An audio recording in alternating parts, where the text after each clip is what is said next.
Manona ny fiadanany tompo ho aminao izay manaraka ity fandaharana ity.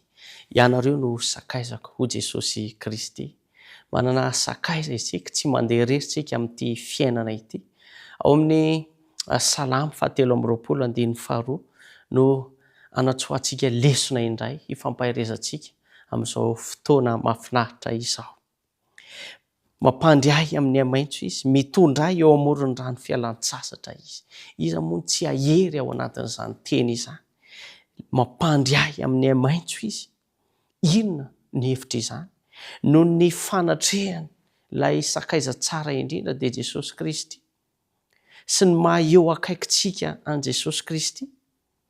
Ilay mpiandry tsara, ilay sakaiza tsara indrindra dia afaka mandry tsy amin'ny tahotra, mandry tsy amin'ny fanahina isika raha lasa anabavy malala. Koa rehefa miaraka amin'Andriamanitra dia tsy tokony hatahotra isika satria lehibe ny Andriamantsika.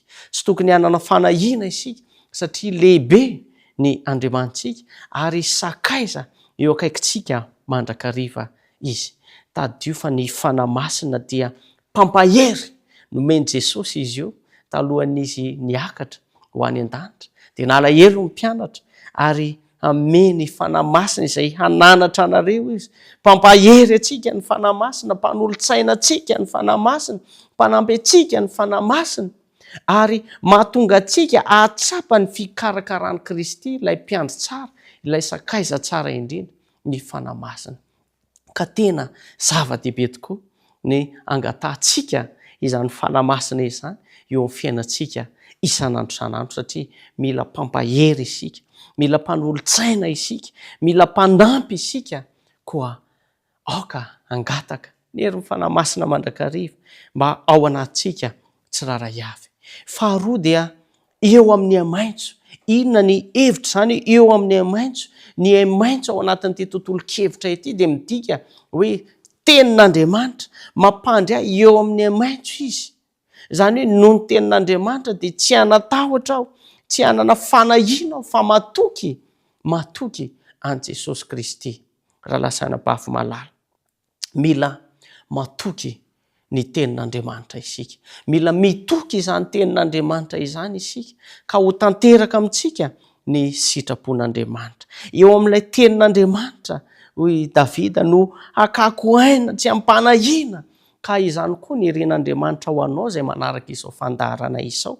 Eo amin'ny tenin'Andriamanitra no azontsika toky, azontsika aina ka tsy hanana fanahina na tahotra isika satria ny tenin'Andriamanitra dia mahery ary ny tenin'Andriamanitra dia mitondra fanantenana.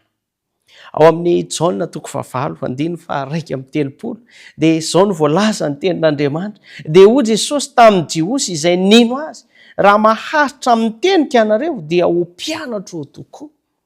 Raha maharitra amin'ny tenika ianareo dia ho mpianatro tokoa.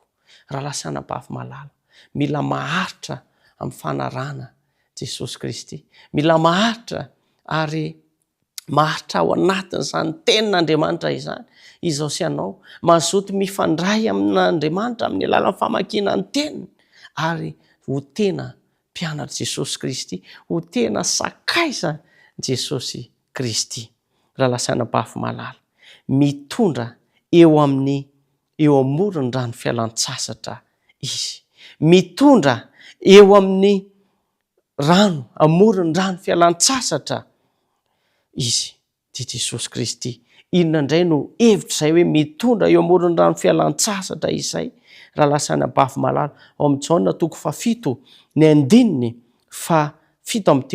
dia manao hoe amin'ny anaran'i Jesosy ho vakiantsika ny teny.